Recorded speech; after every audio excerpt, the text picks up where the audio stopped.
Assalamualaikum warahmatullahi wabarakatuh. Innal hamdalillah nahmaduhu wa nasta'inuhu wa nastaghfiruh wa na'udzu billahi min shururi anfusina wa min sayyiati a'malina. Man yahdihillahu fala mudilla lahu wa man yudlil fala hadiya lahu. Wa asyhadu an la ilaha illallah wahdahu la syarika lahu wa asyhadu anna Muhammadan 'abduhu wa rasuluh. Sallallahu alaihi wa ala alihi wa sahbihi wa man sara ala nahjihi ila yaumil qiyamah. Ya ayyuhalladzina amanu taqullaha haqqa tuqatih wa la tamutunna illa wa antum muslimun. Wa ba'du. Bapak sekalian, kaum muslimin muslimat rahimani wa rahimakumullah, jamaah Masjid Al-Mujahadah. Alhamdulillah, pertama-tama adalah kita senantiasa memanjatkan puji syukur kita kehadiran Allah Subhanahu wa taala atas kenikmatan demi kenikmatan yang tidak terhingga banyaknya, yang masih Allah Subhanahu wa taala terus curahkan kepada kita dalam setiap detik kehidupan kita. Maka marilah kita terus bertakwa kepada Allah Subhanahu wa taala. Mudah-mudahan Allah menjadikan nikmat-nikmat yang diberikan kepada kita sebagai tambahan pahala, tambahan kebaikan, dan menjadi modal kita menuju surganya Allahumma amin. Kemudian insyaallah pada malam hari ini Bapak Ibu sekalian rahimani wa rahimakumullah, kita akan membahas yaitu tentang amalan-amalan yang penting untuk kita perhatikan, khususnya saat ini kita berada di bulan Sya'ban.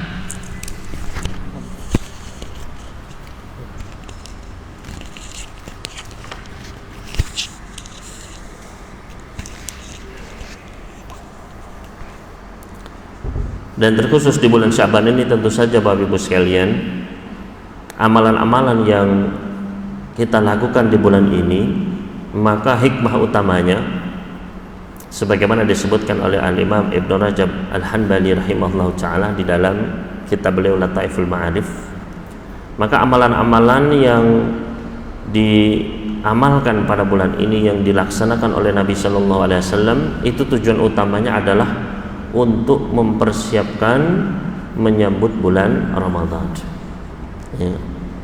Karena sekarang bulan Sya'ban, dalam hitungan minggu saja ya, kita akan masuk ke bulan Ramadan. Jadi amalan-amalan yang dilakukan pada bulan ini tujuannya adalah untuk mempersiapkan agar Ramadan itu menjadi berhasil, menjadi sukses ya.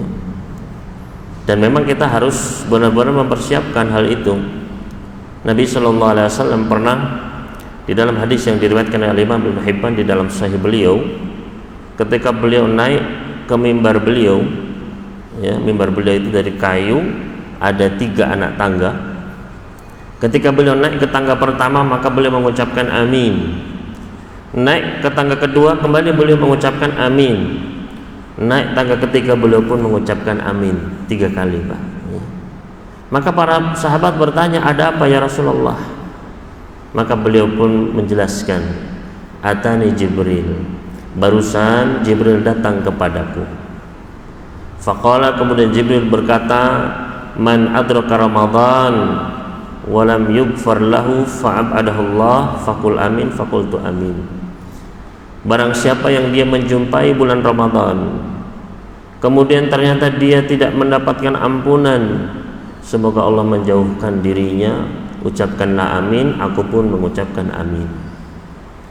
Kemudian Jibril kembali berkata, man adraka walidayhi aw ahaduhuma indah, barang siapa yang dia menjumpai kedua orang tuanya atau salah satunya ada hidup di sisinya, ternyata dia justru masuk neraka. Dia tidak manfaatkan orang tuanya untuk berbakti menjadi pintunya menuju surga. Fa'abadahullah, semoga Allah menjauhkannya. Ucapkan amin, aku pun mengucapkan amin. Kemudian Jibril kembali berkata, man dzukirta indahu falam yusalli alaika, barang siapa yang namamu disebutkan di sisinya dan dia tidak bersalawat atas dirimu, semoga Allah menjauhkannya. Ucapkan amin, maka aku pun mengucapkan amin ya. Maka di sini Bapak Ibu sekalian rahimani wa rahimakumullah, syahidnya adalah di sini ada dua makhluk terbaik ya, yang mendoakan keburukan. Di antaranya adalah bagi orang-orang yang mereka berjumpa dengan Ramadan tapi dia tidak mempersiapkannya dengan baik ya. Dia masuk ke dalam bulan Ramadan meninggalkannya, dia tidak mendapatkan ampunan ya, padahal Ramadan itu kan bulan ampunan Bapak Ibu sekalian ya, hujan ampunan ya. Seperti kalau kita sedang hujan kemudian kita naik motor itu pakai jaket berapa lapis, pasti akan tetap ada air yang mengenai kulit kita ya, pasti ada ya, sedikit apapun. Maka itulah ya, artinya ketika seseorang itu dia masuk bulan Ramadan nggak dapat ampunan, berarti ini sudah nemen, sudah kebangetan ya. Maka disinilah agar kita selamat dari doanya dua makhluk terbaik ini, Jibril mendoakan diamini oleh Nabi Shallallahu Alaihi Wasallam, maka hendaknya kita benar-benar mempersiapkan diri ya, untuk menyambut bulan Ramadan agar jangan sampai masuk ke dalam doanya ya, dijauhkan tadi ya. Maka Bapak Ibu sekalian rahimani wa rahimakumullah, disinilah pentingnya kita mengetahui apa saja sih amalan yang perlu kita persiapkan sekarang ya, di bulan Sya'ban ini. Maka di antara yang perlu kita persiapkan yang pertama ya adalah yaitu mempersiapkan niat ya. Mempersiapkan apa Pak? Niat harus kita persiapkan. Apa maksudnya niat Bapak Ibu sekalian? Niat itu maknanya adalah al-azmu wal iradah wal qasdu, yaitu tekad ya, keinginan, tujuan yang ada di dalam hati kita ketika kita beramal. Tekad kita mau ngerjain apa ya, tujuan kita pengen dapat apa dari amal tersebut, maksudnya ditujukan ke siapa? Ditujukan kepada Allah Subhanahu wa ta'ala ya.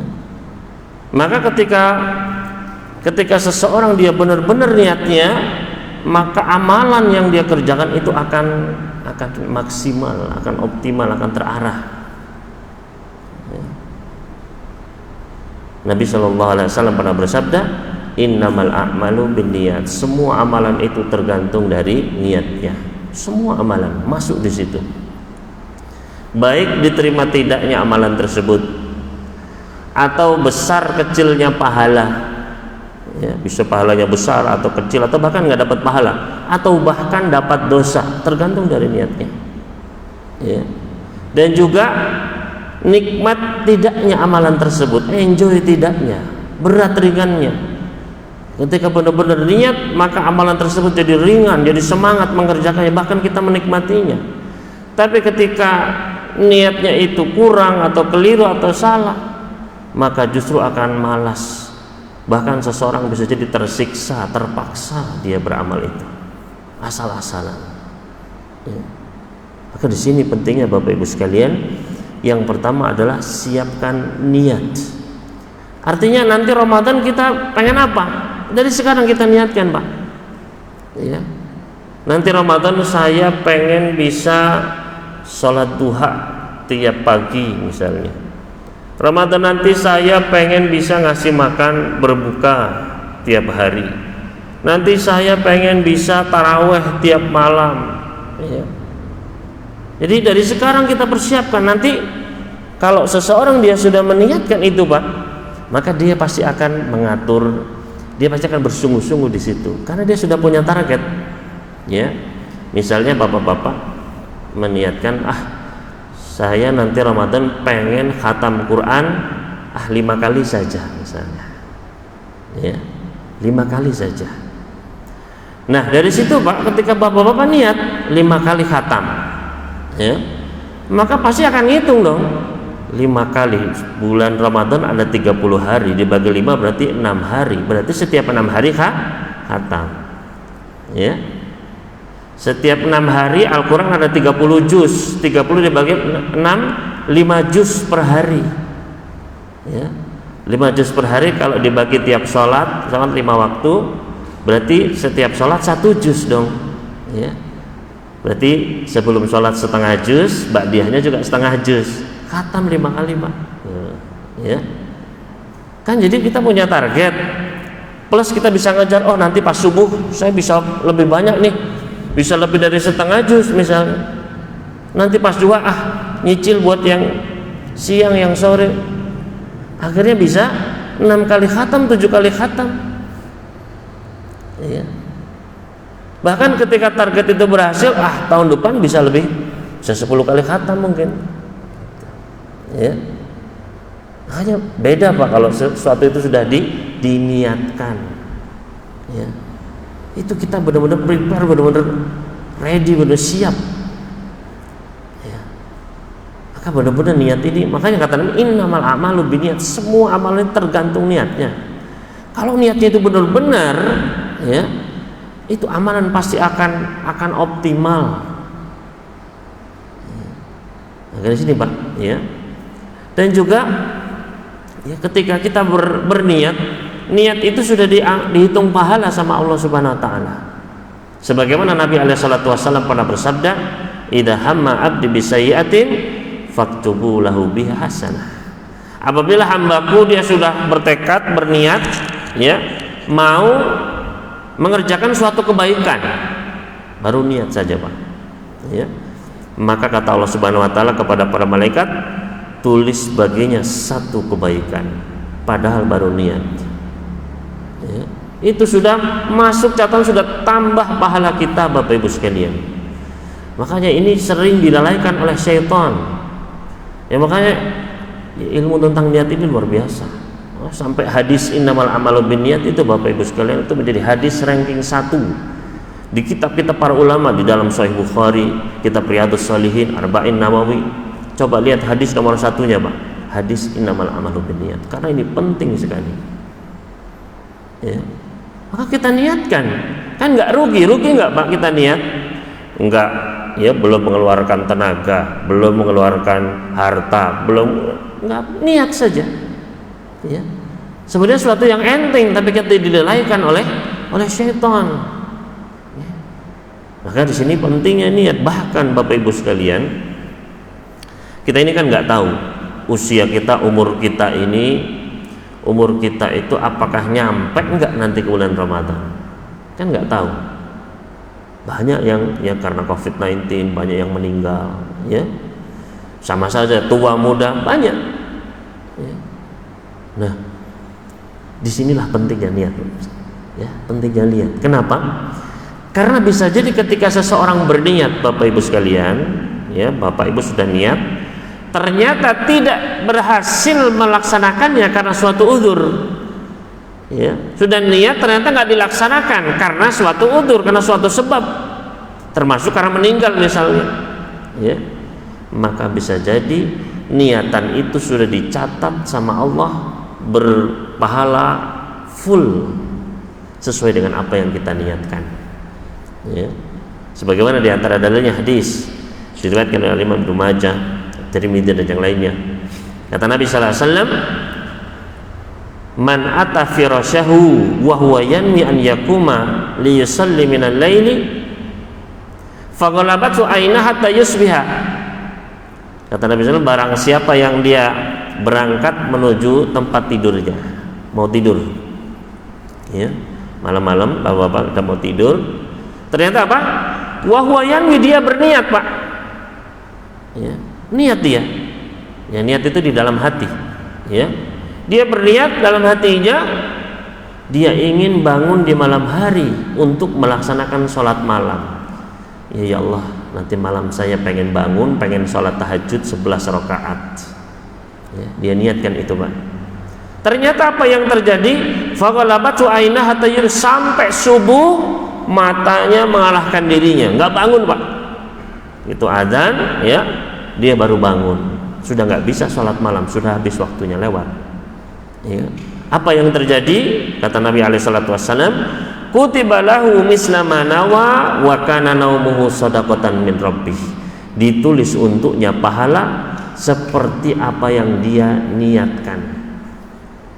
ditulis seperti apa yang dia niatkan. Ya. Wa kana naumuhu shadaqatan min rabb, dan tidurnya itu adalah sedekah dari Rabbnya, gratis Pak.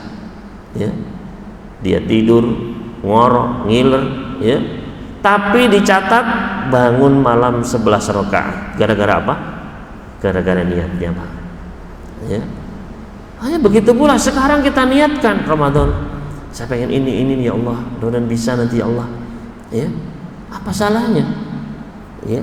Ya Allah, saya pengen umroh di bulan Ramadan ya Allah. Karena kata Nabi sallallahu alaihi wasallam, al-umrah fi Ramadan ta'dilu hajjatan ma'i. Umroh di bulan Ramadan itu seperti naik haji bersamaku. Kita niatkan saja. Ya, kan tidak ada ruginya Pak. Ya. Siapa tahu niat itu bahkan diterima secara keseluruhan karena benar-benar ikhlas tulus kita meniatkannya. Ya. Jadi ini ya, jangan benar-benar kita persiapkan niat apa nanti yang ingin kita lakukan nanti di bulan Ramadan, kita niatkan dari sekarang, kita mantapkan itu Pak. Ya. Jadi itu yang pertama, yaitu niat. Ya. Selanjutnya Bapak Ibu sekalian rahimani wa rahimakumullah. Ya. Yang kedua, ya, amalan yang harus kita persiapkan yang kedua di bulan Sya'ban ini Bapak Ibu sekalian adalah kita menyiapkan ilmu. Ya. Persiapan apa Pak? Ilmu, belajar, menuntut ilmu. Ya, kita giatkan sekarang ini. Dalam rangka untuk apa?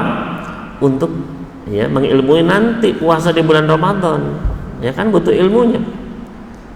Sampai-sampai Al-Imam Al-Bukhari rahimahullah ta'ala, Al-Imam Bukhari itu mencantumkan di dalam Sahih Bukhari ada satu bab Pak, judulnya itu bab al-ilmu qabla al-qauli wal amal.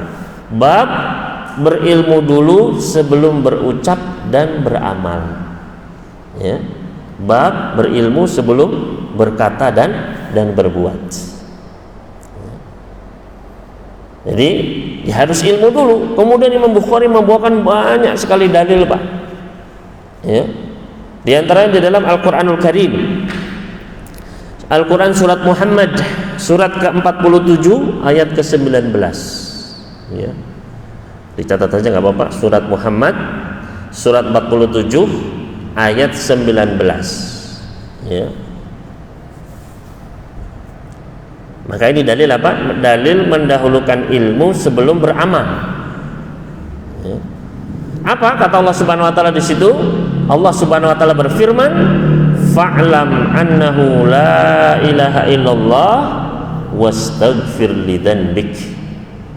Ya, jadi di antara ayat tersebut Allah berfirman, fa'lam, ketahuilah, annahu la ilaha illallah, bahwa tiada ilah yang berhak disembah kecuali Allah, wastaghfir lidzanbika, dan beristighfarlah, minta ampunlah atas dosa-dosamu. Ya. Apa hubungannya ayat ini Pak dengan bab tadi, bab ilmu sebelum berucap dan berbuat? Lihat bagaimana cerdasnya para ulama kita, bagaimana cerdas Imam Bukhari Pak. Di dalam ayat tersebut Allah memberikan perintah. Dimulai dengan perintah apa Pak? Fa'lam. Jadi kata-kata i'lam, alima, ya'lamu, i'lam. Ya. Yang masdarnya adalah al-ilm, ilmu. Ya. Jadi ini perintah untuk apa? Berilmu dulu, ilmuilah dulu. Baru perintah selanjutnya apa? Wastaghfir, minta ampunlah, berucap beristighfar, berbuat bertobat. Ya. Maka didahulukan perintah ilmu sebelum berkata dan beramal. Ya. Jadi ini menunjukkan apa? Harus ketika kita mau beramal itu harus punya ilmunya dulu Pak. Ya. Jangan sembarangan, jangan wah ini kan menurut saya baik begitu ya. Ya. Karena kalau tidak didasari ilmu maka akan lebih banyak kelirunya. Ya. Karena kemungkinan besar malah tidak sesuai dengan yang diinginkan oleh Allah dan Rasulnya. Makanya beramal tanpa ilmu ini dilarang. Siapa yang melarang? Allah Subhanahu wa ta'ala. Ya. Ini juga dibawakan ayatnya oleh Imam Al-Bukhari, yaitu di dalam Al-Quran surat Al-Isra surat Al-Isra surat ke-17 ayat ke-36. Ya, surat Al-Isra surat ke-17 ya, sebelum surat Al-Kahfi ayat ke-36. Ya, ayat ini tentang apa, Pak? Larangan beramal tanpa ilmu. Ya, larangan beramal tanpa ilmu. Yaitu Allah Subhanahu wa taala berfirman, "Wala taqfu ma laisa laka bihi ilm." Wala taqfu ma laisa laka bihi ilm. Jangan kamu mengikuti apa-apa yang kamu tidak memiliki ilmu di atasnya. Ya. Jangan kamu mengikuti, melakukan, mengamalkan apa-apa yang masih belum ada ilmunya kita. Ya. Berarti apa? Berilmu dulu sebelum beramal. Ya. Innas sam'a wal basara wal fu'ada kullu ulaika kana anhu mas'ula. Sesungguhnya ya, pendengaran, penglihatan, hati nanti semuanya akan ditanya. Apa dasarnya? Kenapa kau nggak belajar dulu? Kenapa tidak bertanya? Ya. Padahal Allah juga sudah memerintahkan, fas'alu ahla dzikri in kuntum la ta'lamun. Bertanyalah kepada orang yang tahu kalau kalian tidak berilmu. Ya. Maka di sini hendaknya kita berilmu dulu sebelum berbuat. Kenapa, Pak? Karena ilmu itu adalah kunci semua kebaikan. Ya. Ilmu adalah kunci seluruh kebaikan. Loh, kok bisa, Ustaz? Bisa ilmu adalah kunci semua kebaikan. Ya. Nabi SAW pernah bersabda di dalam hadis yang diriwayatkan oleh Imam Al-Bukhari dan yang lainnya, kata Nabi SAW, man yuridillahu bihi khairan yufaqihu fid din. Barang siapa yang Allah ingin dengan kebaikan atas diri orang tersebut, yufaqihu fid, Allah akan fakihkan dia, Allah akan pahamkan dia fiddin, terhadap agama. Ya. Barang siapa yang Allah ingin kebaikan, Allah akan pahamkan dia terhadap agama ini. Allah akan tambah ilmu agamanya. Ya. Makanya kalau kita ingin tahu, Bapak Ibu sekalian, Allah ini menginginkan kebaikan nggak ya pada diri saya? Allah ini sayang sama saya nggak ya? Kalau sayang, apa tandanya? Ini, Pak. Ya, tandanya apa? Bertambahnya ilmu agama kita. Ya. Kalau ilmu kita nggak nambah, berarti ya harus ada yang dikoreksi nih. Ya. Tapi kalau ilmu kita bertambah, kita semakin paham ayat demi ayat. Misalnya tadi, Pak, oh ternyata harus beramal dengan ilmu. Ya. Kita dapat dalilnya nih. Ya. Al-Quran surat Al-Isra ayat 36, surat Muhammad ayat ke-19. Ya. Itu kan ilmu, Pak. Ya. Ilmu adalah apa yang Allah firmankan, yang Nabi-Nya sabdakan. Maka ketika seseorang dia ingin kebaikan dunia akhirat, harus dengan ilmu. Ya, dengan ilmu. Ya. Di dunia misalnya, kalau kita ingin kebaikannya dengan ilmu, makanya Nabi Sallallahu Alaihi Wasallam setiap selesai sholat subuh, Pak, ya, apa yang beliau minta? Kata Ummu Salamah, Nabi Sallallahu Alaihi Wasallam kalau selesai sholat subuh, beliau selalu minta 3 perkara. Yaitu beliau berdoa, Allahumma inni as'aluka ilman nafi'a wa rizqan thayyiba wa amalan mutaqabbala. Ya Allah, aku mohon kepadamu ilmu yang bermanfaat, rizki yang halal yang thayyib, dan amal yang diterima. Ya, ini urutan ini bukan sembarangan, Pak. Ya. Nabi Sallallahu Alaihi Wasallam ketika berbicara dalam masalah agama, ya, syariat, wa ma yantiqu anil hawa in huwa illa wahyun yuha. Beliau tidak berkata dari hawa nafsunya, tapi itu wahyu yang Allah wahyukan kepada beliau. Maka ini urutan juga nggak main-main, kata para ulama. Kenapa ilmu dulu, baru rizki yang halal, baru setelah itu amalan yang diterima? Para ulama menjelaskan bahwasanya maknanya adalah yang belakangan, ya, kalau ingin mendapatkan yang belakangan, maka yang sebelumnya harus dimiliki. Ya, kalau pengen amalannya diterima, maka hartanya, rezekinya harus halal dan harus memiliki ilmunya. Kalau ingin mendapatkan rezeki yang halal, maka harus memiliki ilmunya. Ya. Makanya ilmu adalah kunci kebaikan di dunia. Ya. Begitu pula ketika kita sudah meninggal, Bapak Ibu sekalian. Ketika kita sudah meninggal, kata Nabi sallallahu alaihi wasallam, idza matal insanu, ketika seorang manusia sudah meninggal, in qata'anu amaluhu, semua amalnya terputus kecuali dari 3. Ya. Di antaranya apa, Pak? Wa an ilmin yuntafa'u bihi, ilmu yang bermanfaat. Ya. Begitu pula ketika mau masuk surga, Pak. Surga ada pintunya. Ada pintu sholat, pintu sedekah, pintu bakti orang tua, ada pintu jihad, ada pintu ar-rayyan untuk orang puasa, ya. Ada kuncinya, ya. Tapi kalau nggak tahu jalannya, Pak, nggak akan nyampe ke pintu itu, ya. Apa jalannya? Dengan ilmu. Makanya kata Nabi sallallahu alaihi wasallam, wa man salaka tariqan yaltamisu fi ilman sahalallahu lahu bihi tariqan ilal jannah. Barang siapa yang berjalan, ya, menempuh suatu perjalanan dalam rangka untuk menuntut ilmu, maka Allah akan mudahkan jalannya menuju surga, ya. Dengan ilmu. Orang kalau pengen masuk pintu sholat tapi tidak tahu apa syarat sahnya sholat, rukunnya sholat, wajibnya sholat, sunnah-sunnahnya sholat, ya, bagaimana dia mau sampai ke pintu itu? Ya, makanya ilmu kuncinya, Bapak Ibu sekalian. Termasuk nanti Ramadan itu kita persiapkan dari sekarang, ya, kita persiapkan dari sekarang, ya. Jangan sampai misalnya nanti sudah 10 malam terakhir baru buka bukunya, Pak, pembatal puasa. Loh, kemarin baru batal berarti, ya, baru dapat ilmunya ternyata, kan repot, ya. Maka dari sekarang dimurajaah, buku banyak, ya, sifat puasa Nabi, ya, apa, puasa sesuai sunnah, fikih puasa, kajian-kajian juga banyak, ya. Maka itu tujuannya untuk apa? Mempersiapkan. Jadi kita masuk Ramadan nanti sudah punya bekal, ya. Disiapkan dari sekarang, ya. Jadi itu yang kedua, Pak, yaitu apa? Ilmu. Jadi yang pertama tadi apa? Persiapan niat. Yang kedua persiapan apa, Pak? Ilmu. Selanjutnya yang ketiga, apa amalan yang perlu kita persiapkan di bulan Syaban ini? Yang ketiga adalah perbanyak doa, ya. Perbanyak doa. Al-Imam Ibnu Rajab, beliau menukil, ya, sebuah riwayat,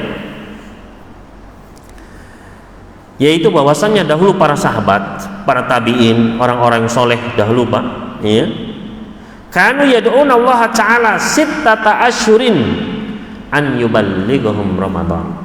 Dahulu orang-orang soleh sebelum kita, para sahabat, para tabi'in, mereka berdoa memohon kepada Allah selama 6 bulan sebelum Ramadan, Pak. 6 bulan sebelum Ramadan berdoa terus minta sama Allah agar Allah menyampaikan umur mereka sampai masuk ke bulan Ramadan, ya. Minta sama Allah, ya, terus, ya.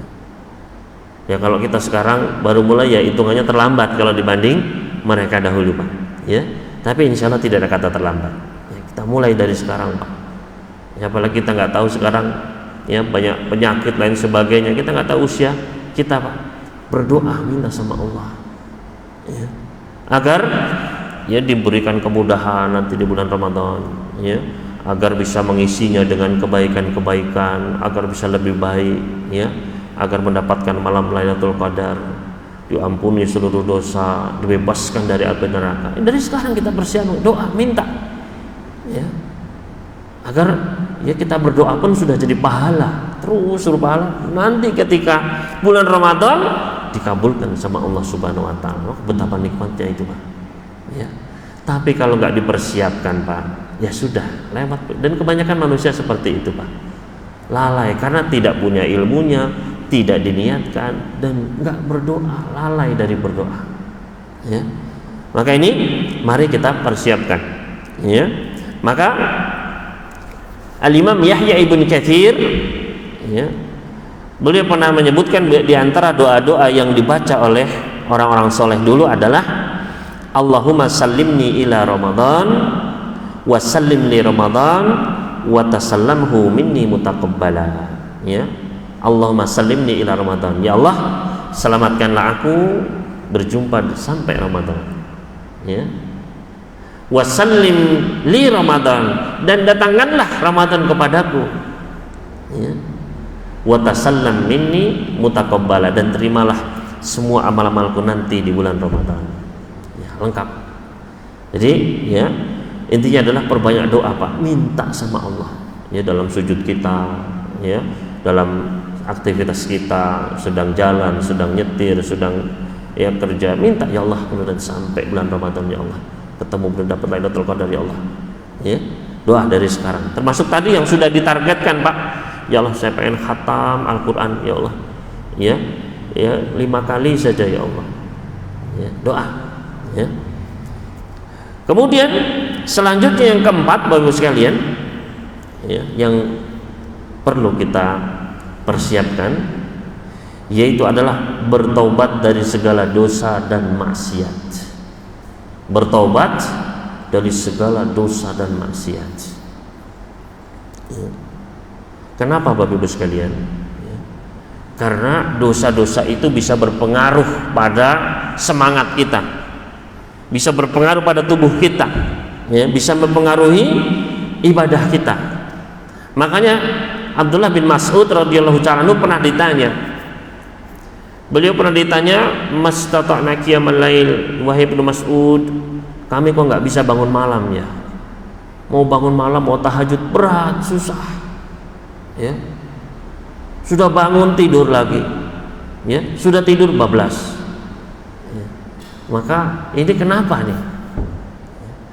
Maka Abdullah bin Mas'ud mengatakan, ya, kata beliau, aqadatkum dunubukum, dosa-dosa kalianlah yang mengekang kalian, ya.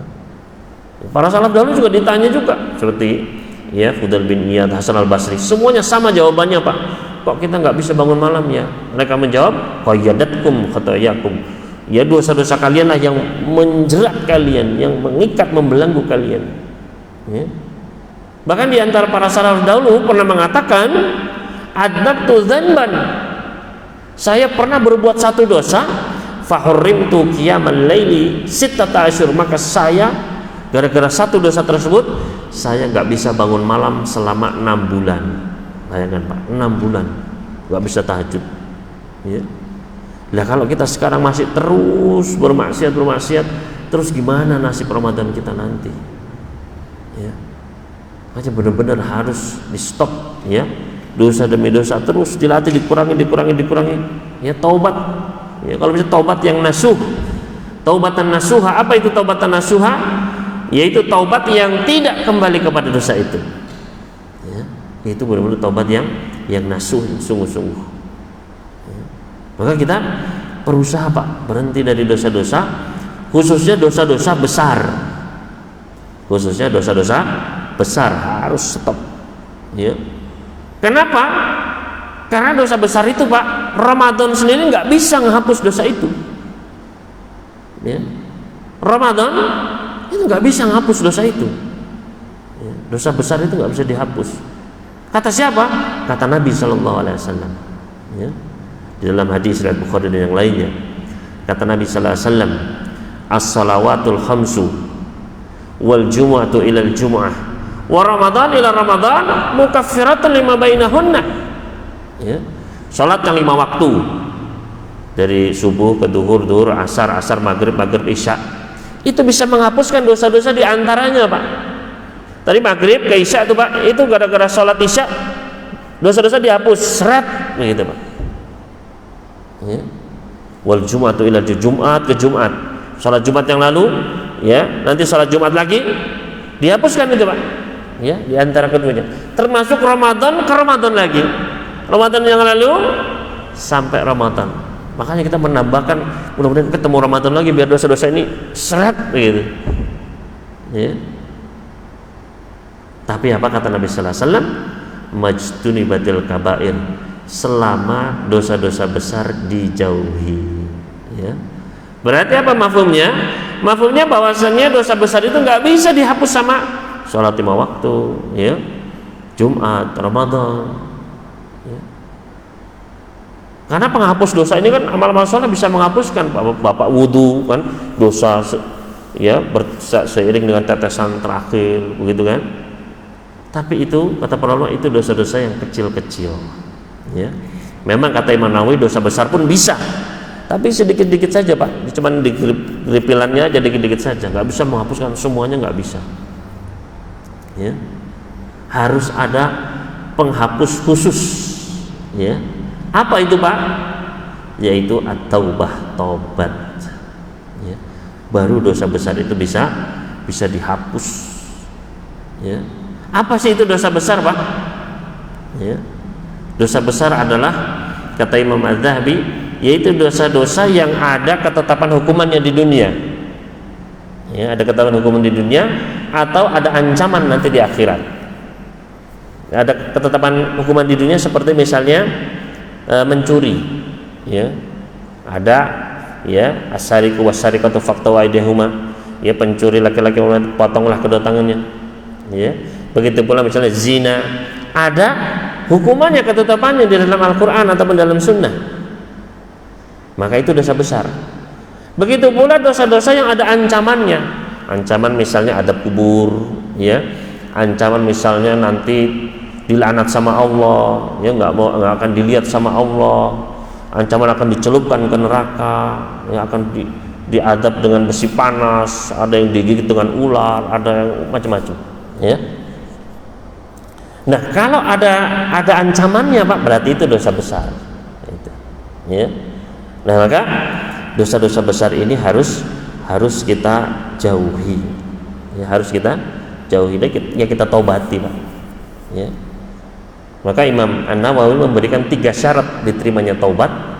Yang pertama adalah an yuqli'a anil maksiyah, dia tinggalkan itu maksiat.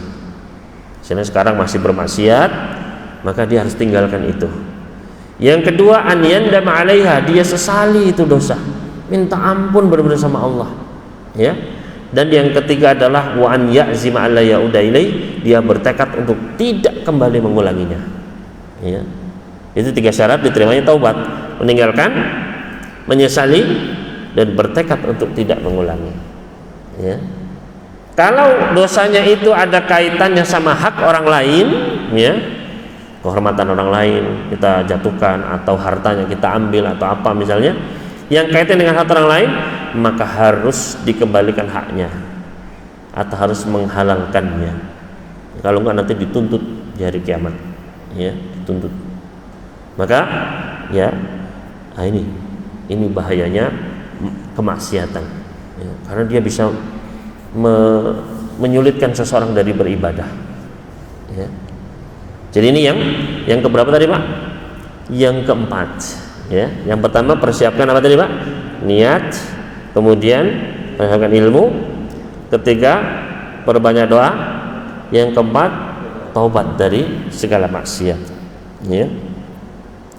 Kemudian selanjutnya yang kelima, ya, yang kelima adalah perbanyak amal-amal salih. Perbanyak amal-amal saleh di bulan Sya'ban ini, ya. Di antaranya yang kita perbanyak adalah puasa, ya. Untuk apa sih? Tujuannya untuk persiapan Ramadan biar nggak kaget, ya, biar nggak kaget. Jangan sampai kan banyak Pak, orang itu dia nggak persiapan, begitu masuk bulan Ramadan itu, ya, baru puasa itu akhirnya ngantuk, lemas, ya, akhirnya tidur, lemas, akhirnya nggak katam-katam, ya. Makanya harus dilatih dari sekarang, ya. Makanya kata Aisyah, Nabi sallallahu alaihi wasallam dahulu kana yasumu Sya'ban kullah, beliau dulu berpuasa hampir seluruh bulan Sya'ban, ya. Berpuasa hampir artinya banyak sekali. Makanya beliau pernah ditanya oleh sahabat Usamah bin Zaid radhiyallahu ta'ala anhuma, ya Rasulullah, lam araka tasumu siyamaka fi syahri minasyuhur kasiyamika fi hadzal syahr. Wahai Rasulullah, saya enggak pernah melihat engkau berpuasa sebanyak puasamu di bulan ini, di bulan Sya'ban ini. Artinya kalau Ramadan kan sebulan penuh Pak, ya. Nah, di 11 bulan lainnya itu nggak pernah beliau puasa sebanyak di bulan Sya'ban ini, ya. Maka apa kata Nabi sallallahu alaihi wasallam? hada syahrun yaghfulu fihi katsirun minan nas. Ini adalah bulan yang banyak dilalaikan oleh manusia, yaitu terletak di antara bulan Rajab dan bulan Ramadan. Bulan Rajab termasuk Asyhurul Hurum, ya, bulan-bulan yang diharamkan, yang dimuliakan. Ramadan bulan yang agung juga, ya. Nah, Sya'ban ini kejepit. Di Rajab orang-orang semangat ibadah karena termasuk bulan haram. Ramadan juga semangat.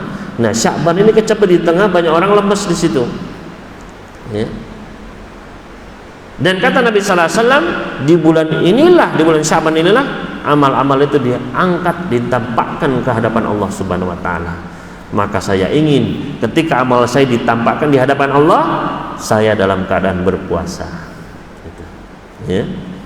Jadi hikmahnya adalah ya tadi, ketika ditampakkan kepada Allah dalam keadaan puasa, ya. Dan juga hikmah lainnya adalah sebagai pemanasan, ya. Karena bulan Ramadan itu Bapak Ibu sekalian seperti olimpiadenya orang-orang soleh, ya. Jadi orang-orang soleh itu berlomba-lomba, ya, berlomba-lomba mereka. Dan kita tahu kalau yang namanya olimpiade itu atlet-atlet yang level tinggi, Pak. Bukan yang tingkat, ya, kecamatan, tingkat, ya, provinsi, bukan tingkat nasional lagi, sudah tingkat dunia, ya.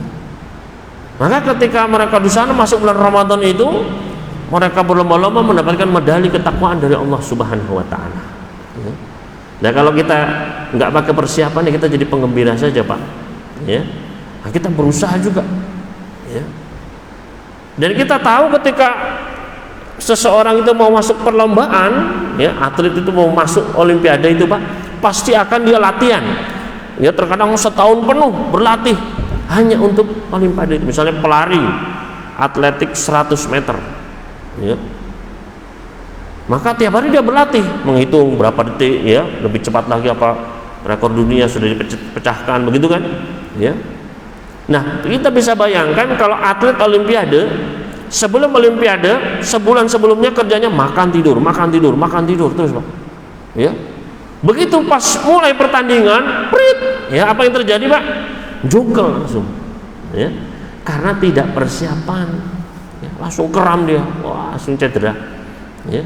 Begitu pula ketika kita tidak berlatih, ya, nggak berlatih, ya, maka kita harus benar-benar, ya, puasanya, ya, sholat malamnya, ya, bacaan Qur'annya, ya.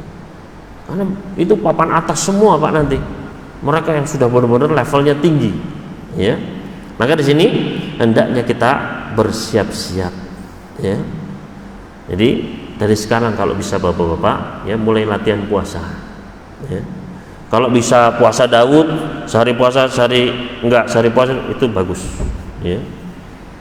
Kalau bisa Senin Kemis boleh, ya. Memang disebutkan ada larangan kalau sudah sampai pertengahan bulan Sya'ban, maka jangan mulai berpuasa, ya, kecuali memang mereka yang sudah terbiasa puasa, ya, sudah biasa Senin Kemis, maka ya ketika meskipun sudah pertengahan masuk Senin Kemis, ya boleh, karena dia sudah biasa memang, ya. Tapi kalau kita baru dapat ilmunya sudah pertengahan bulan Sya'ban baru memulai, maka ada larangannya. Disebutkan di dalam hadis diriwayatkan oleh Imam Ibnu Majah, Nabi sallallahu alaihi wasallam pernah bersabda, "Idza kana nisfu min Sya'ban fala sauma hatta jaa yaji Ramadan." Ya, kalau sudah pertengahan bulan Sya'ban, maka sudah jangan puasa lagi sampai nanti datangnya bulan Ramadan. Kata para ulama, ini bagi mereka yang baru mau ingin latihan puasa. Kalau sudah separuh jangan. Ya. Makanya kalau yang pengen latihan, Pak, dari sekarang cepet-cepet, Pak. Ya. Boleh nggak Ustaz saya puasa besok? Silahkan. Puasa apa itu, Ustaz? Ya puasa saja, niatkan di bulan Sya'ban ini. Ya, nggak apa-apa. Ya. Dan juga tidak boleh berpuasa pada ayyamus syak, ya, hari yang diragukan, itu sehari sebelum. Jadi ketika menunggu pengumuman pemerintah itu, Pak, besoknya puasa atau enggak, ya, maka ketika hari yang diragukan itu tidak boleh kita berpuasa. Nabi SAW pernah bersabda, janganlah kalian mendahului Ramadan dengan sehari atau 2 hari, ya. kecuali memang yang dia sudah biasa puasa di hari tersebut. Misalnya pas hari keraguan itu hari Kamis, dia memang biasa puasa Senin Kamis, ya nggak apa-apa dia puasa di situ, ya. Tapi kalau sekedar kehati-hatian, ya maka jangan, ya. Begitu pula Pak, ya, nanti di pertengahan bulan Sya'ban, nisfu Sya'ban itu, maka memang ada keutamaannya sebagaimana disebutkan oleh dalam sebuah riwayat, diriwayatkan oleh Imam Ibnu Majah, yaitu Nabi sallallahu alaihi wasallam pernah bersabda, innallaha la yattali' fi lailatin nisfi min sya'bana fayaghfiru li jami'i khalqihi illa li musyrikin aw musyahin. Sesungguhnya Allah akan melihat, ya, kepada para hambanya di malam pertengahan bulan Sya'ban, maka Allah akan mengampuni dosa-dosa seluruh makhluk, ya, kecuali orang yang musyrik, orang yang mempersekutukan Allah, ya, au musyahin, atau orang yang ada permusuhan dengan saudaranya, ya, yang dia bermusuhan, dendam, ya, saling membenci, saling hasad, ya. Maka kata Allah Subhanahu wa taala, andziru lihadani hatta yastaliyat, ya, ditundalah ampunan, jangan dulu dikasih sampai keduanya baikan baru ampuni, ya. Makanya kalau kita punya musuh, ya, segera selesaikan permusuhan itu Pak, ya. Udah maafkan saja, ya. Bagaimana kalau dia masih musuhan, ya itu urusan dia. Yang penting kita, hati kita sudah bersih, saya nggak ada urusan sama dia, sudah, ya, saya sudah maafkan dia, sudah, ya. Karena apa Pak? Karena jangan sampai ampunan dari Allah itu tertunda untuk kita. Harusnya kita sudah dapat ampunan, ditunda gara-gara apa? Gara-gara kita musuhan, ya. Tapi juga tidak perlu kemudian kita nyebarkan WA minta maaf ke semuanya, minta maaf semua, jangan juga, ya. Ini bagi yang memang ada kita punya, ya, kita benci sama dia, kita musuhan, kita dendam sama dia, itu, ya, bersihkan hati kita dari itu, ya. Maka di sini hendaknya kita segera, ya, persiapkan juga, ya, di bulan Sya'ban ini. Dan tidak ada ibadah khusus di malam nisfu Sya'ban, ya. Memang diriwayatkan dari beberapa orang tabi'in, ya, bahwasanya mereka, ya, beribadah di malam nisfu Sya'ban tersebut, ya. Namun hal ini adalah tidak ada landasannya dari hadis yang sahih ataupun juga amalan dari para sahabat, ya. Maka ya boleh kita malam tersebut bertahajud, ya, berdoa seperti malam-malam lainnya, ya, meskipun malam tersebut memang memiliki keutamaan, yaitu datangnya ampunan dari Allah Subhanahu wa taala. Kemudian Bapak Ibu sekalian rahimani wa rahimakumullah, ya, di bulan Sya'ban ini juga hendaknya kita memperbanyak bacaan Al-Qur'an kita. Berkata Imam Ibnu Rajab, walamma kana Sya'ban kal muqaddimah li Ramadan, sebagaimana bulan Sya'ban ini adalah sebagai bulan persiapan menuju Ramadan, syuri'a fihi ma yushra'u fi Ramadan, maka dianjurkan, disyariatkan pada bulan Sya'ban ini amalan-amalan seperti di bulan Ramadan juga, ya. Jadi semua yang nanti akan dilaksanakan di bulan Ramadan itu kita perbanyak di bulan ini Pak, ya. Min siyam, baik itu puasanya, wa qiraatil Quran, begitu pula bacaan Al-Qur'annya, liyahsula tahab li talaqi Ramadan, sebagai persiapan sehingga kita itu sudah siap ketika mau menjumpai bulan Ramadan. Wa tartadin nufus bidzalika ala ta'atir rahman, sehingga jiwa seseorang itu sudah siap untuk melaksanakan ketaatan kepada Allah, ya. Dan diriwayatkan dari sahabat Anas, kanal muslimuna idza dakhala Sya'ban inkabbu 'alal masahif, dahulu kaum muslimin apabila sudah masuk bulan Sya'ban mereka, ya, terjun kepada mushaf-mushaf mereka, sibuk dengan Al-Qur'an mereka. Faqara'uha, mereka baca Al-Qur'an itu. Wa akhraju zakata amwalihim taqwiyatan lidha'ifil miskin ala siyami Ramadan, mereka pun mengeluarkan zakat-zakat mereka untuk menolong orang-orang miskin, ya, orang-orang fakir, agar mereka bisa menyambut bulan Ramadan, ya. Wa qala Salamah ibn Kuhail, kana yuqal syahru Sya'ban syahrul qurra, disebutkan bahwasanya bulan Sya'ban ini adalah bulannya para pembaca Al-Qur'an, ya. Wa kana Habib bin Abi Thabit idza dakhala Sya'ban qala hadza syahrul qurra, ya. Di antara para salaf dahulu mengatakan bulan Sya'ban inilah bulannya para pembaca Al-Qur'an, ya. Bahkan di antara mereka kalau sudah masuk bulan Sya'ban ini, Pak, mereka masuk ke kamarnya, mereka sibukkan dengan mengkhatamkan Al-Qur'an. Ya. Tujuannya untuk apa? Sekali lagi untuk mempersiapkan nanti, ya. Targetnya misalnya khatam 5 kali. Nah, coba sekarang ditargetin, Pak, ya.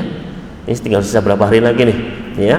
Saya mau khatam, coba. Nah, ya, bulan Sya'ban ini bisa nggak gitu. Ya. Maka Bapak Ibu sekalian rahim dari sekarang, ya, kita persiapkan amal-amal soleh, ya. Jadi itu 5 perkara yang kita siapkan. Yang pertama tadi apa, Pak? Ya. Yang pertama adalah persiapan niat. Yang kedua persiapkan ilmu. Yang ketiga perbanyak doa. Yang keempat taubat dari segala maksiat. Dan yang kelima adalah perbanyak amal-amal saleh untuk berlatih, ya.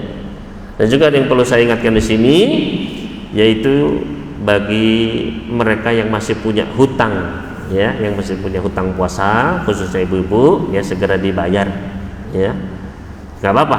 Dahulu para sahabiat, ya, bahkan termasuk para ummatul mukminin, Aisyah radhiyallahu dan yang lainnya, mereka, ya, terkadang sepanjang tahun nggak bisa bayar puasa, baru di bulan Sya'ban mereka bisa mengkodok puasanya yang, ya, karena haid atau karena nifas atau karena yang lain sebagainya, yang karena sakit, maka mereka kodok di bulan Sya'ban ini, ya. Jangan sampai terlewat, ya.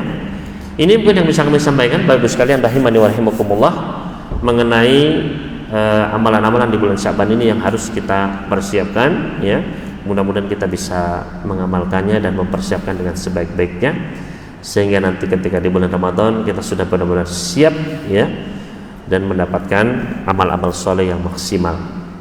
Sampai di sini ada pertanyaan dari Bapak Ibu sekalian, silakan untuk ditanyakan apabila ada yang ingin ditanyakan.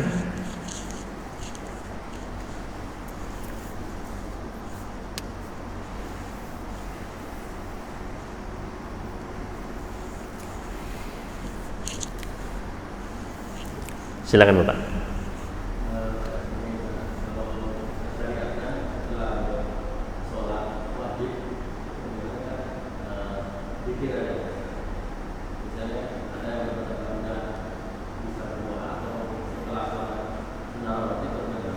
Ya. Bagaimana syariatnya mengenai amalan setelah sholat fardu? Ya. Maka yang disebutkan di dalam hadis-hadis yang sahih bahwasanya Nabi SAW beliau ketika setelah selesai sholat maka beliau berzikir, ya, beliau berzikir. Di antara zikir yang beliau baca sebagian diriwayatkan misalnya di dalam hadis riwayat Muslim, karena Rasulullah SAW idan sarafa minas salati istaghfara salatan, ya, fi mana. Dahulu Nabi SAW kalau beliau selesai dari sholat maka beliau beristighfar 3 kali. Maka perawi hadis tersebut yaitu Al-Imam Al-Auza'i ditanya, ya, wa kaifa istighfaru, bagaimana istighfarnya beliau? Maka kata beliau, ya, yaqul astaghfirullah astaghfirullah astaghfirullah, itu membaca astaghfirullah astaghfirullah astaghfirullah, ya. Kemudian juga banyak dikit-dikit lainnya seperti Allahumma tassalam dan seterusnya, tasbih 33, tahmid 33, takbir 33, ya, ditutup dengan la ilaha illallah wahdahu la syarikalah dan seterusnya. Juga membaca ayat kursi jangan terlewat, al-falaq, al-ikhlas, al-falaq, an-nas, ya. Maka amalan setelah sholat adalah berzikir, ya. Bagaimana dengan berdoa? Apakah boleh? Ya. Maka, ya, para ulama memperbolehkan untuk berdoa juga, ya. Meskipun doa yang paling utama adalah sebenarnya ketika dalam sholat, ya, ketika dalam sholat, ya, yaitu ketika sujud. Kata Nabi Sallallahu Alaihi Wasallam, akrabu ma yakunul abdu min rabbih wa huwa sajid. Saat yang paling dekat antara hamba dengan Rabbnya adalah ketika dia sujud. Fakthiru fihi minad du'a, maka perbanyaklah doa di situ. Ya, dalam hadis disebutkan faqaminun yustajabu lakum, Di situ kemungkinan doa kalian akan dijawab. Ya. Jadi sebenarnya pas sujud itu kesempatan, Pak. Ya. Begitu pula tempat lainnya adalah ketika setelah tahiyat sebelum salam. Ya, setelah tahiyat sebelum salam itu juga tempat yang mustajabah. Nabi sallallahu alaihi wasallam pernah ditanya, "Ya Rasulullah, ayyud du'ai asma?" Ya Rasulullah, doa apa sih yang paling didengar sama Allah? Ya. Nah, kata beliau, "Inda duburi kulli shalawatin maktubah," yaitu di penghujung salat fardu. Ya. Di dubur itu kan, kalau manusia dubur itu kan masih di bagian tubuhnya ya. Kalau sholat itu ya masih di dalam sholat itu. Pas selesai tahiyat sebelum salam. Makanya kata Nabi sallallahu alaihi wasallam, ya, kalau kalian sudah selesai tahiyat, ya, maka berlindunglah kepada Allah dari 4 perkara. Yaitu Allahumma inna a'udzubika min adzabi jahannam wa min adzabil qabri wa min fitnatil mahya wal mamat wa min syarri fitnatil masiihid dajjal. Kemudian setelah itu liyatakhayyar minad du'a a'jabahu ilaih. Setelah itu silakan berdoa apa saja yang paling dia inginkan. Ya. Jadi doa itu sebenarnya yang paling didengar adalah justru tadi itu, Pak, setelah tahiyat sebelum salam. Ya. Makanya kata para ulama, untuk doa ya paling utama adalah sebelum salam, untuk zikir setelah salam gitu. Meskipun nggak apa-apa misalnya setelah berzikir kemudian kita ingin berdoa. Ya. Kita butuh apa, misalnya lagi ada sakit atau ada hutang atau ada apa, minta sama Allah, boleh, silakan. Ya, tidak ada. Meskipun sebagian dari antara mengatakan ya tidak perlu dirutinkan misalnya, karena yang paling utama adalah yang sebelum salam. Ya, maka itu yang disyariatkan. Wallahu ta'ala. Ada pertanyaan lagi dari Bapak sekalian?